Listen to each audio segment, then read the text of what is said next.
Hello, my name is Brenda Hayward. This video is about learning how to make a budget for the first time with your partner. With this video, you will find out the major categories of what a workable budget needs to create a collective future and make it possible for couples to enjoy their lives to the fullest and hit their projected goals. This video is called Budgeting for Couples, the Basics 2.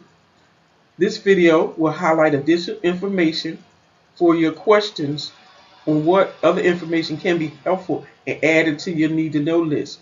Viewers, I hope you brought your notebook and pencil. There are many online budget apps designed to be used by couples that are free and some that cost a fee. If you decide to go down this route, please review carefully to see which one might help you meet your budget goals. Remember, even if you use them, you can stop when you feel they are no longer necessary and you can handle your budget yourself without assistance. These automated apps give every dollar a job, show your true expenses, can adjust to your life, and have access to monthly reports to let you know where your money is going. Some apps will move your money automatically to the current spending category. Apps enable people to visualize their budgets. With the use of software, couples must communicate open and ongoing. The scheduling of a money date check-in should be done in the beginning to reevaluate your goals if you choose an app to handle this process. A couple's ability to talk about finances is important. This weekly update will not take hours because the information is within the software and most of the work is done. As a couple, you can discuss while cooking dinner or relaxing together. Checking in on the budget software enables couples to keep money conflicts to a minimum and help the couple stay focused on the financial goals they have set for themselves. How about the thought of what it takes to get to a happy place with each other? A well-planned household budget plan is a sound financial strategy. Without plans, it makes it difficult to work towards a secure retirement. Now's the time to create or revisit the one you created together. However, if you are starting from scratch, you may have difficulty agreeing on how to allocate your current resources between the two of you. Most couples have opposite partners. One is a saver and the other is a spender.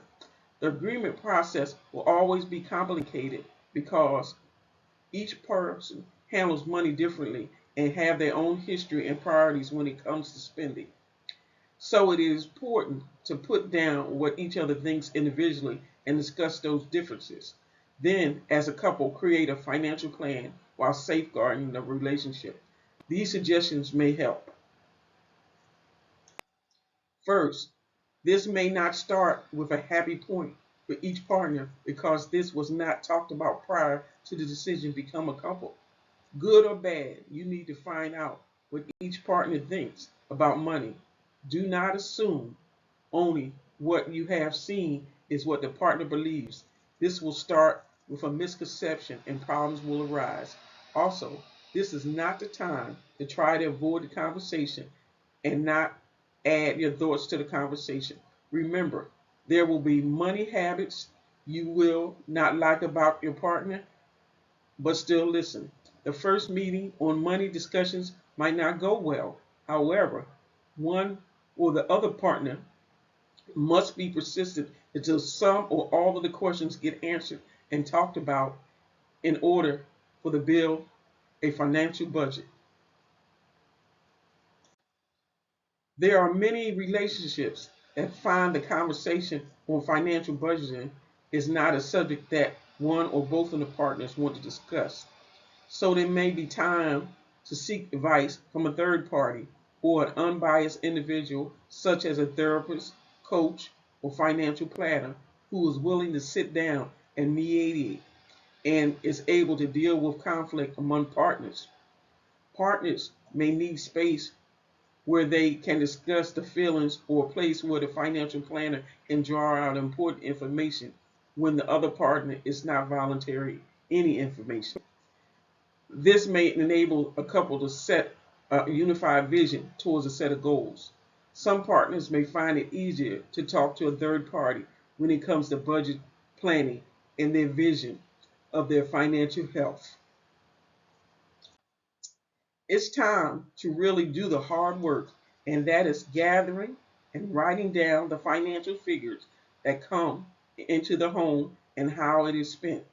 We're going to assume that each partner has finally agreed to this conversation.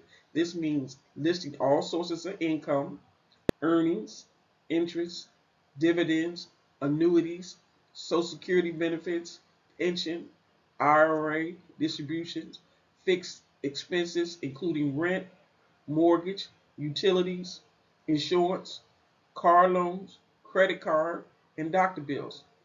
Now it is time to subtract the income from the expenses to determine what is left over.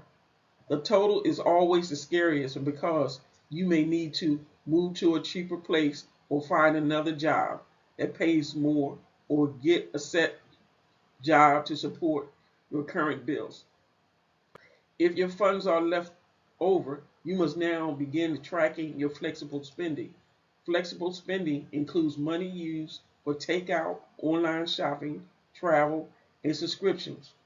Consider reviewing these steps can head you towards your financial goal as a couple.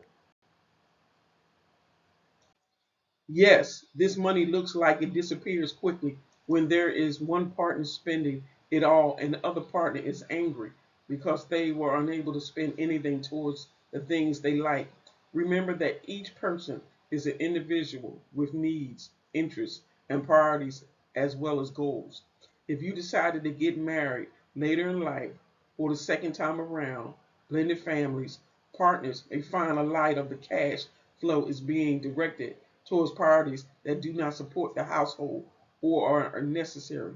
When it comes time for decision making, the financial budget must allow for differences.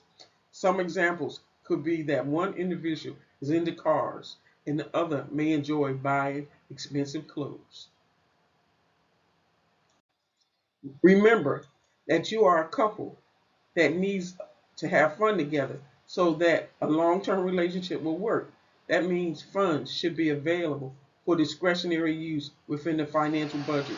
This means funds should be available to use for gifts, travel, and entertainment. Depending on surprises happening, this discretionary fund can be used for repairing a vehicle or tow truck expenses. Remember, you are together and want to work through the problems, and creating a financial budget does give each partner ability to know that the partner is willing to communicate on the subject and work on the joint future. Please let me know if you like this video by clicking a thumbs up or by leaving comments below. Also, if you have the time, check out my other videos that may answer a few of your other questions you may have. My name is Brenda Hayward, and thanks for your time.